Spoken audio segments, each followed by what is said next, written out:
यामध्ये ज्या ज्या लोकांनी प्रातिनिधिक स्वरूपामध्ये आपल्यामध्ये यश संपादन केलं, त्या यशामध्ये आपल्या शासकीय विद्यानिकेतनच्या संस्कारांचा कसा वाटा आहे किंवा हा यशाचा मार्ग आक्रमत असताना त्यांना कुठल्या कुठल्या प्रकारच्या आगळ्या वेगळ्या चांगल्या वाईट गोष्टींना तोंड देता देता काय बरे वाईट अनुभव आले याविषयी आपण त्यांच्या शी संवाद साधून हे उलगडून घेणार आहोत. यामध्ये प्रेक्षकांनाही मुभा आहे.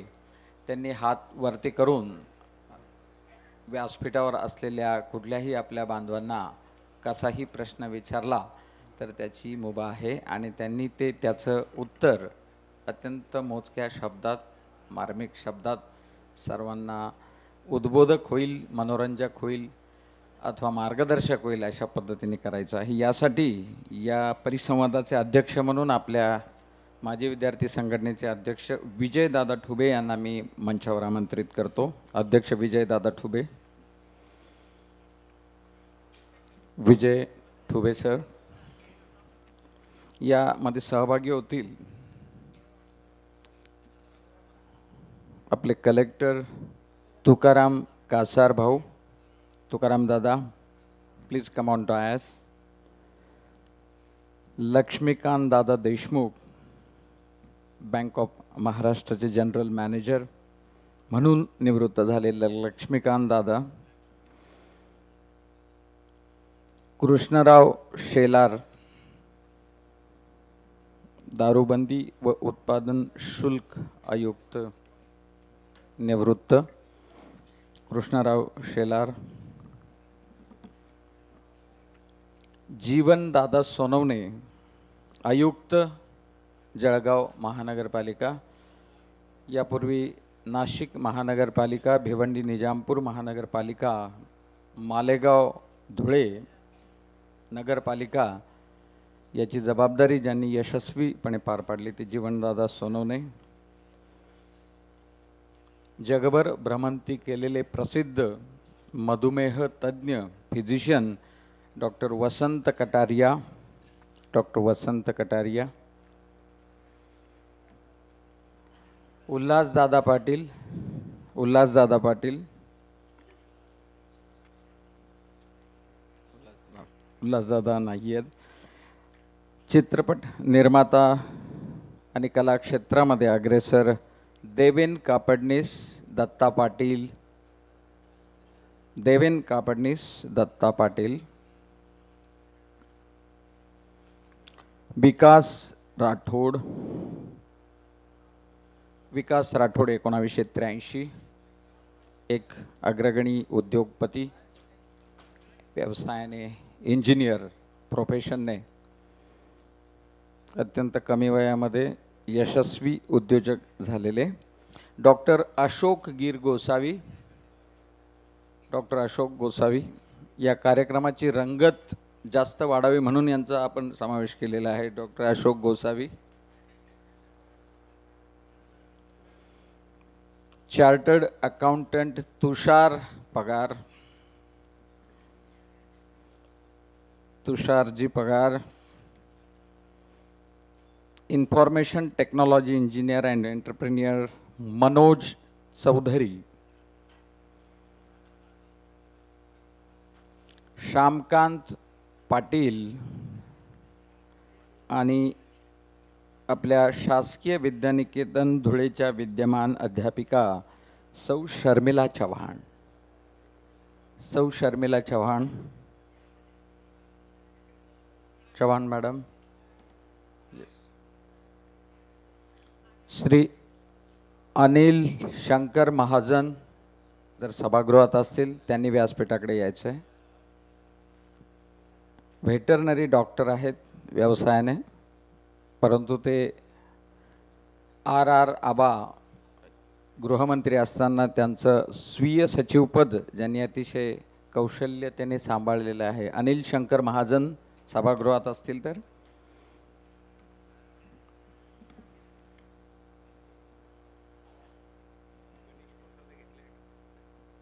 गणेश कोठावदे. गणेश कोठावदे. संभादादा गवळी. तर या सत्रामध्ये आपण सर्वसुद्धा सहभागी होऊ शकता. मी तंत्रज्ञांना विनंती करतो की त्यांनी कॉर्डलेस माईक तयार ठेवावा आणि व्हॉलेंटियर्स जर कोणाला प्रश्न विचारायचा असेल तर ते यांच्याशी संवाद साधतील. आणि मंचाला मी विनंती करतो की त्यांनी या प्रश्नाची उत्तरं अत्यंत मोजक्या शब्दामध्ये प्रभावीपणे द्यावी. एका वाक्यात किंवा ऑब्जेक्टिव्ह असं नव्हे. येस, या गाण्यामुळे थोडासा सभागृहामध्ये जोश येतो.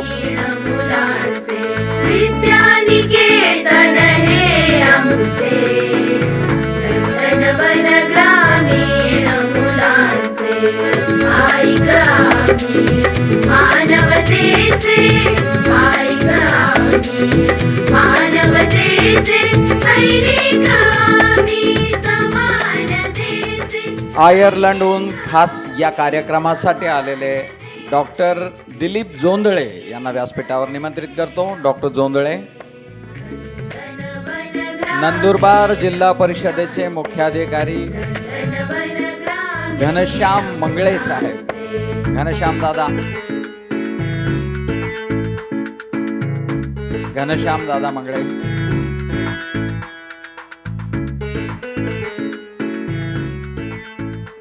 येस, मी शक्यतो टिपिकल प्रश्न आपल्याला विचारायचे नाहीयेत. सौ सुजातामाई, सुजातामाई तिथूनच कंट्रोल करणार.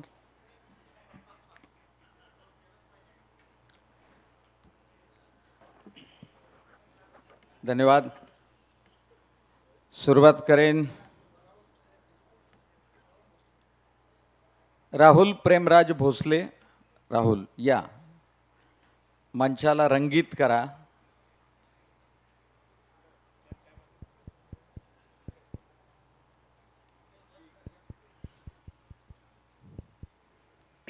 सुरुवात करेन थोडंसं ज्युनियर लहान भावंडांपासनं. असं काही नाही, कोणालाही कोणताही प्रश्न विचारेन. मित्रांनो, तो माईक सुरू आहे ना तिकडचा?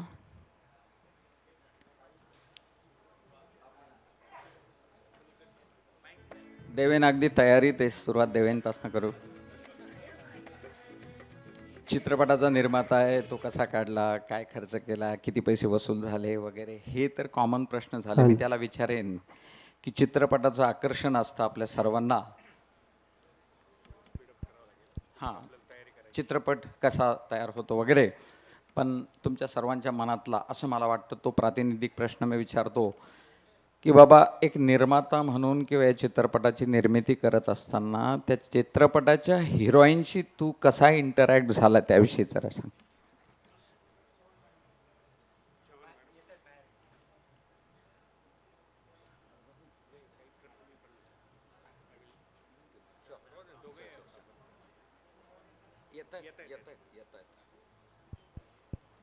देवेन.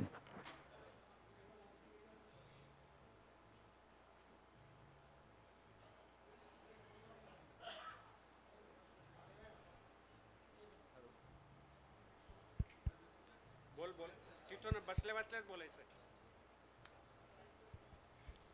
Hello hello hello. संजय दादा, महत्त्वाचं पहिली एक शंका दूर करतो. निर्माता शक्यतोवर बोलत नसतो हिरोईनशी. पण मी लेखक म्हणून मात्र जेव्हा नॅरेशन देतो तेव्हा हिरो आणि हिरोईन दोघांनाही नॅरेशन देतो. आणि त्यातला एक मजेदार फक्त किस्सा सांगतो, अगदी काही सेकंदात सांगतो. मी नाव घेत नाही हिरोईनचं. एका सिनेमाचं शूट चाललेलं होतं. त्या दरम्यान तिच्यासाठी एक व्हॅनिटी होती आणि लवकर जर पॅकअप झालं तर तिला हॉटेलला लवकर सोडलं जायचं, अशी एक व्यवस्था होती. कारण आम्ही जरा बऱ्याच शहरापासून बऱ्याच दूर शूट करत होतो. तेव्हा एक 4-5 दिवसांनी ती मला भेटली आणि तिला जी सोडण्याची व्यवस्था होती तिथे एक सद्गृहस्थ होते आणि चित्रपटाचा मी निर्माता नव्हतो, मी फक्त लेखक होतो. आणि त्या चित्रपटाची गरज अशी होती की लेखकाने पूर्ण वेळ सेटवर थांबणं आवश्यक होतं, काही क्रिएटिव्ह इनपुट्स करता.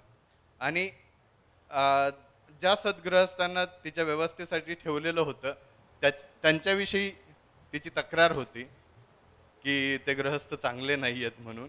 आणि त्या सगळ्या युनिटमध्ये तिने वास्तविक डिरेक्टर, निर्माता या कुणाला सांगण्याऐवजी मला ते सांगितलं. आणि मला वाटतं हा दृष्टिकोन आणि हे जे काही घडलं ना, हे मला जास्त महत्वाचं आणि वर्थ वाटतं. चित्रपट सृष्टीत राहून अशा प्रकारचं कॅरेक्टर निर्माण करणं डेफिनेटली इट्स गुड. याचं श्रेय वहिनींना जातं असं मला वाटतं, कारण कुठे लक्षच जाऊ नये अशा प्रकारच्या वहिनी असाव्या. संजय, आम्ही पण थोडे बरे होत ना बाबा.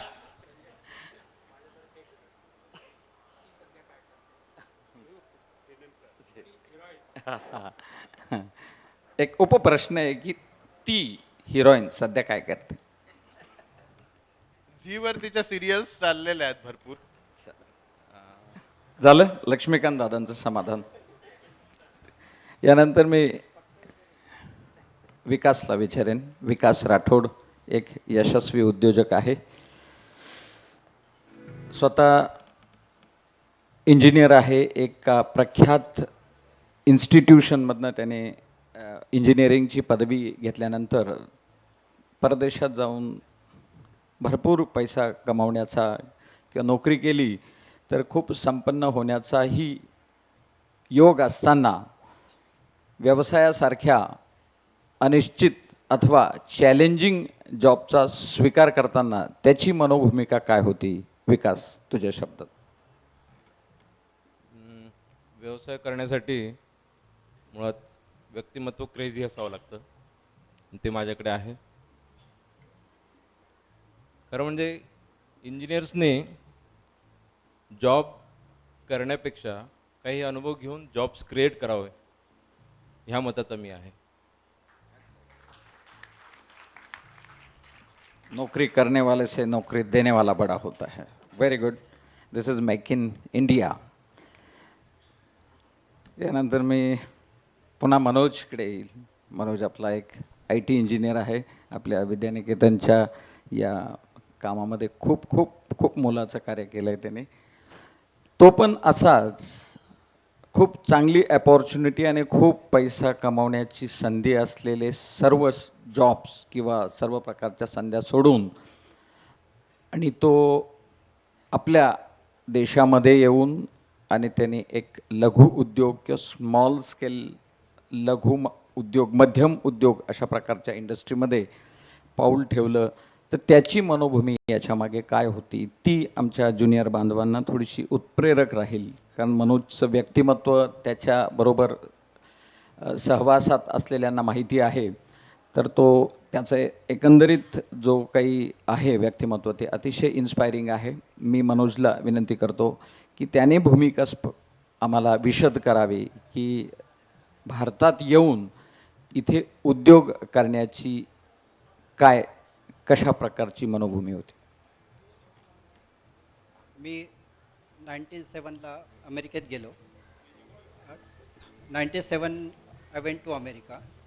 Definitely that time like a rupee to dollar was $1 equal to 40 rupees. And that equation was a lot for me. It lot meant to me. But after few years that equation didn't exist. माझे म्हणजे financial परिस्थिती घरचं वगैरे व्यवस्थित झाल्यानंतर माझ्या मनात म्हणजे even my wife we started talking की now the financial equation that $1 and rupees conversion doesn't exist. Now what is talent? मग ते आपल्या देशासाठी का नाही वापरायचं? तर शेवटी आम्ही इंडियात यायचा निर्णय घेतला. त्यानंतर इंडियात येऊन आपल्या अनुभवाचा फायदा स्मॉल स्केल इंडस्ट्री म्हणजे स्मॉल स्केल लघुउद्योग त्यांचं contribution to our Indian GDP is 40%. So why not to contribute to their growth. तर त्या उद्देशाने आम्ही स्मॉल स्केल इंडस्ट्रीच्या क्लायंट बेसच्या दृष्टीने आम्ही सॉफ्टवेअर सुरुवात केली. मला प्रश्न विचारायचा आहे तो घनश्यामला. घनश्याम, तू जिल्हा परिषदेचा CEO आहेस आणि त्या जिल्हा परिषदेचे जेवढे पदाधिकारी आहेत ते नॉन ऑफिशियल्स आणि त्यांना सांभाळणं याची तुझी प्रेरणा काय बाबा? म्हणजे तुला घर सांभाळणं सोपं वाटतं का जिल्हा परिषद सांभाळणं सोपं वाटतं? काय खरं काय?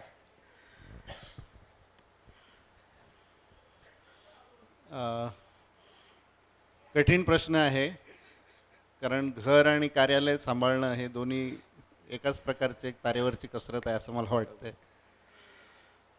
परंतु त्यातल्या त्यातही जिल्हा परिषदेचं ही जी सर्कस आहे, या सर्व सदस्यांना सांभाळणं, आता जीवन माझ्या शेजारी बसला आहे, म्हणजे तोही या अनुभवातून गेलेला असेल की त्यांनी महानगरपालिका सांभाळले, मी जिल्हा परिषद सांभाळतो आहे. तर यामध्ये उघड आहे की प्रत्येक राजकीय पक्ष याच्यामध्ये आपला हित साधण्याचा प्रयत्न करत असतो आणि त्यांचं राजकीय हित हे दृष्टिकोनासमोर डोळ्यासमोर ठेवूनच त्यांचे सगळे अजेंडा असतो. आणि प्रशासकाचं काम असतं की आपल्याला शासनाने पाठवले हे आपण पारदर्शकपणे कारभार करणे आणि नियमाला धरून कारभार करणे हे आपल्याला अतिशय काटेकोरपणे सांभाळावं लागतं. आणि त्यामुळे नक्कीच घर सांभाळण्यापेक्षा जिल्हा परिषद सांभाळणं हे मुश्किल आहे, हे गेल्या 8 महिन्याच्या कालावधीमध्ये मला लक्षात आलेलं आहे. वा वा वा. मी तुकारामकडे येईल. तुकाराम, खरं म्हणजे ह्या सरकारी नोकरीकडे वळायचा बेत नव्हता अशी माझी माहिती आहे, पण सरकारी नोकरीकडे वळलात.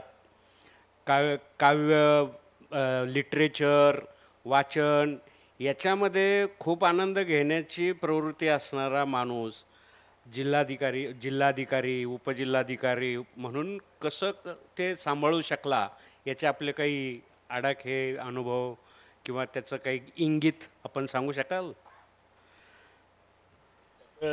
खरं उत्तर तर हेच आहे की ज्या वेळेला आपण पब्लिक स्कूलमधून आपण पास होऊन इथून गेलेलो आहोत, त्यावेळेला ती एक कल्पना होती की आपल्या सर्वांच्या ह्या स्टेजला आणण्यामध्ये समाजाचं योगदान आहे.